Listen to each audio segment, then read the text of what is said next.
Welcome to the In His Grip podcast with Dr. Chuck F. Betters, produced by Mark Inc. Ministries. Let's join Dr. Betters in the sanctuary as he preaches the series, Building a Spiritual Legacy. Verse 3, I remembered you, O God, and I groaned. I mused, which means he dug even deeper, trying to get below the surface, trying to figure this thing out. And he grew faint. He says to us this, even though I remembered God, it didn't help. It didn't help. It brought me no comfort. My grief continued. Now listen to me. There are two occasions when one might feel this sense of emptiness. One is if there is sin in your life and result in guilt and you sense that God is angry with you. Or two, when one recalls how faithful God has been in the past and how rich his blessings have been, and you still feel that he's angry with you. God seems virtually, at this point, unintelligible. They got lost in profound meditation, but nothing is left to this man but a despondent sigh. Well, it gets worse. He even gets to the point in verse 4 where he can't any longer articulate in words what he's feeling. You ever been there? What's wrong? I don't know. Well, what do you need to do? I don't know. What's going? I don't know. How can I don't know. You get to the point, as verse 4 says, you kept my eyes from closing. I was too troubled to speak. You see here, the grief is so profound. This man is stunned into silence, where he does not even know how to pray. The sleeplessness of the night gives way to the deep depression of the morning, where he walks through his life and can no longer articulate what he's going through or explain it and get some help. I can honestly tell you, I've been there, and some of you have been there, and it's not a pretty place to be. It's a place where all of what you've ever believed is put on the table, where you are now face to face, not with mere words, but with the essence of the cry of the soul that intensely needs a spiritual pacemaker, because the disconnect is obscene. Well, he goes to verse 5 and tells us, I thought about the former days, the years of long ago. Here is a man longing for what was. He yearned for the days when life was simpler. You know, as a young man, and I'm sure Sharon can tell you as a young woman in ministry for all these many years, there were many times when I did not even factor into my decision-making or into the pressing problems of my life anything like fear or faithlessness or distrust. There was very little fear, very little distrust. Early on, I never had to question the loyalty of people. I was somewhat naive in believing and trusting that somehow or another, it didn't really matter what God sent my way, I could handle it. We lived in gangland in Philadelphia, and I never worried about walking the streets. Never worried about whether or not I was going to get attacked. I was too stupid to know any different. The pain of distrust was non-existent. Finances didn't matter because we didn't have any money. So it really didn't matter all that much. We were naive enough to believe that God said in his word he would make provision and that God was going to make provision. We didn't worry about finances. We saw miracle after miracle after miracle that God worked and performed, and it's almost as though we got to the point of expecting it. Children were a blessing, not to be worried about.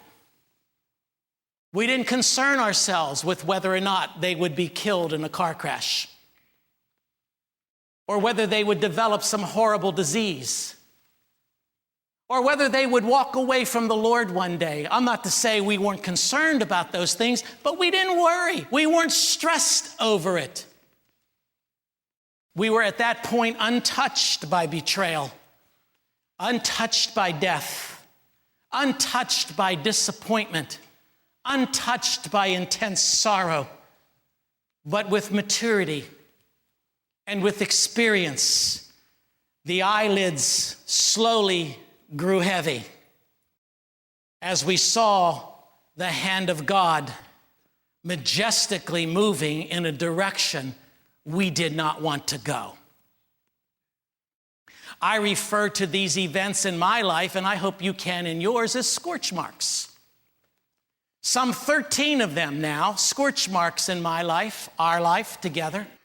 Some of them very positive, wonderful, encouraging things. Some of them very painful. But you know what I learned along the way? When life was simpler? Scorch mark number 1 over here. The invasion takes place. Then we have scorch mark number 2, where we look back at scorch mark number 1, and we say that scorch mark number 1 was a piece of cake compared to this. And then we go out here to scorch mark number 3, and we look back at number 1, and we say that was easy. And scorch mark 2, that was easy compared to what I'm going through now. And then you get all the way out here when life isn't simple anymore.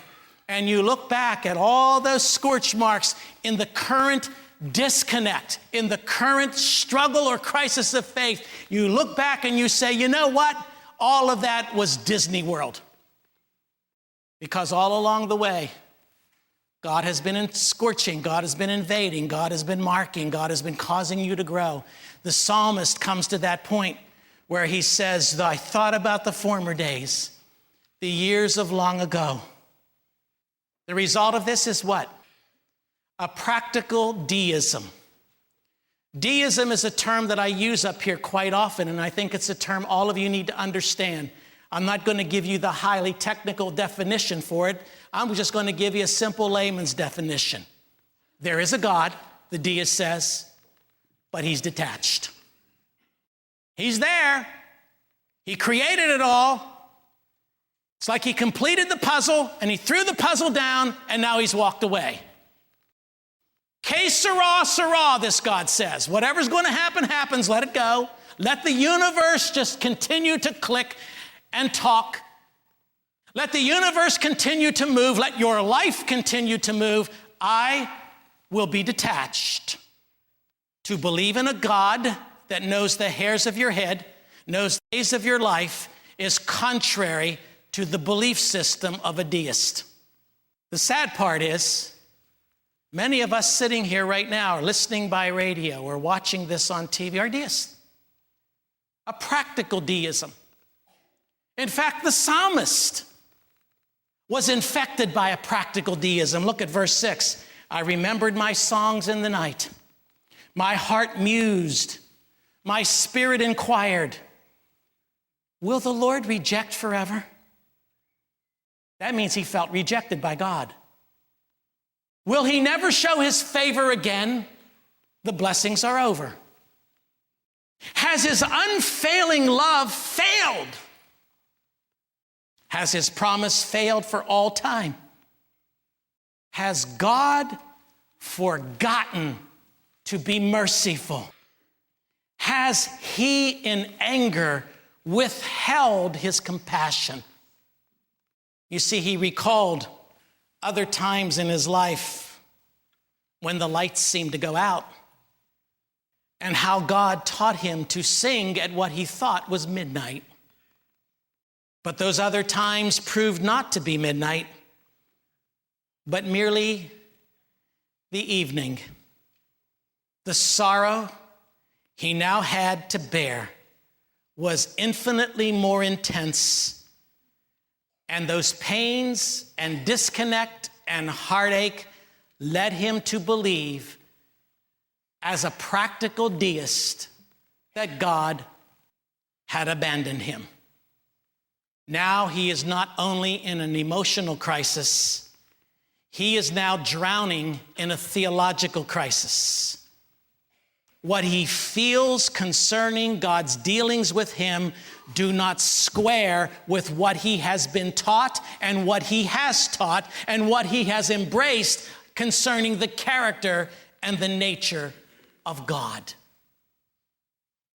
Is that where you are this morning? Are you close? You remain faithful to Christ for any period of time, I guarantee you, you will be there. At some stature, some point, some crisis in your life, it won't make sense anymore. And you're brought to the point of crying out before God and experiencing nothing but mere darkness. I can tell you during some of those dark periods, all the lights in the house can be on, and you'll feel like you're sitting in midnight. You can be surrounded by hundreds of people, faithful people to you, faithful people to God, people who are mature in their understanding of who Christ is and what he did in their lives. You can be surrounded by all those people, and none of it's contagious.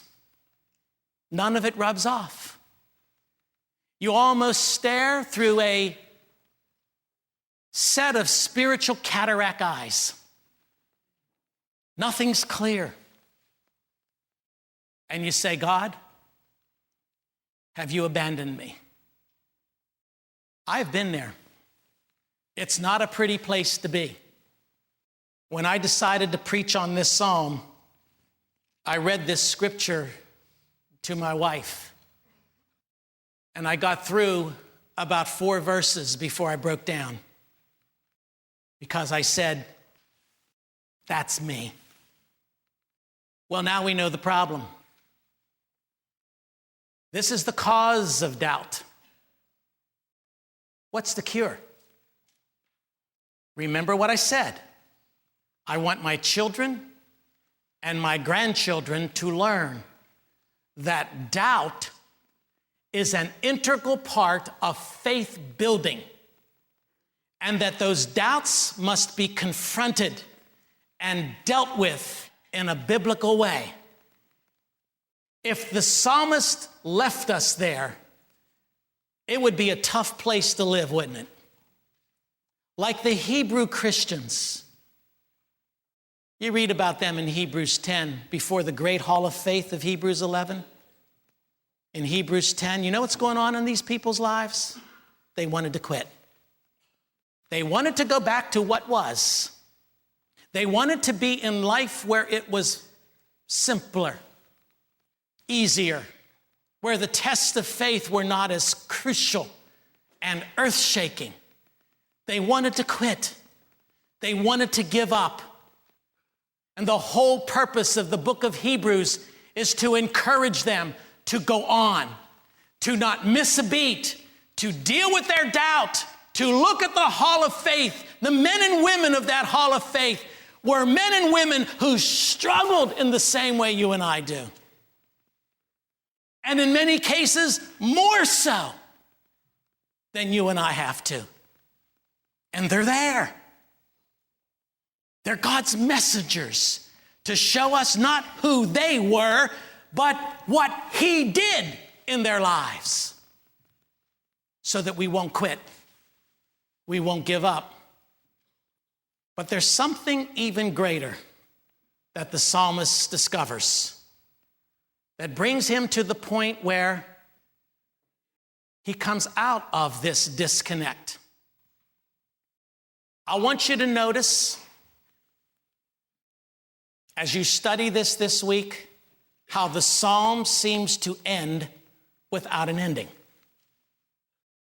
It's like the psalmist, you're turning the page. Well, what's next? And he's done. He's done. He comes to the end. He tells you how he emerged out of this darkness. And you want to go on and find out, well, so what? And there is no so what. You want to know why? Because I believe the Spirit of the living God wrote it that way for a reason. So that every single one of us who are going through this darkness, or one day will go through this darkness, will be able to see that the story isn't finished. It's not the end. There's another chapter. There's other things to say. There's other things that will happen. God will not leave you in that despair. Thank you for listening. For the complete sermon, please visit markinc.org and click In His Grip. Join Dr. Chuck F. Betters in the sanctuary from Monday to Friday on the In His Grip podcast.